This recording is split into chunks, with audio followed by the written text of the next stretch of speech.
بسم اللہ والصلاۃ والسلام علی رسول اللہ۔ سوال ہمارے پاس ہے کہ امیر المومنین خلیفہ دوم حضرت سیدنا عمر بن خطاب فاروق اعظم رضی اللہ تعالیٰ عنہ کے دور خلافت میں کتنے کفار کے شہر فتح کیے گئے؟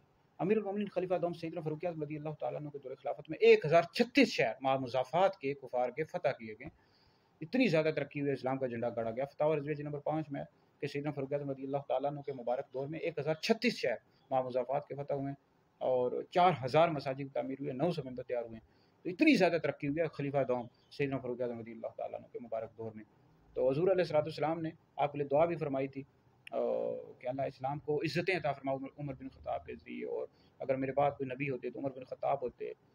تو یہ سیدنا فاروق اعظم رضی اللہ تعالیٰ عنہ کے لیے نبی کریم علیہ السلام کی جو دعائیں ہیں، تو وہ جو دعائیں ہیں ان کا جو اثر ہوا، ظاہر ہوا ہے، یہ سیدنا فاروق اعظم رضی اللہ تعالیٰ عنہ کے مبارک دور میں، آپ کی خلافت کے دور میں بہت زیادہ مسلمان ترقی، یہاں تک کہ آپ کی جب شہادت ہوئی تو کفار نے کہا اگر سیدنا فاروق اعظم رضی اللہ تعالیٰ عنہ کچھ عرصہ اور زندہ رہ جاتے تو پوری دنیا میں اسلام غالب آ جاتا، یعنی پوری دنیا میں اسلام پھیل جاتا۔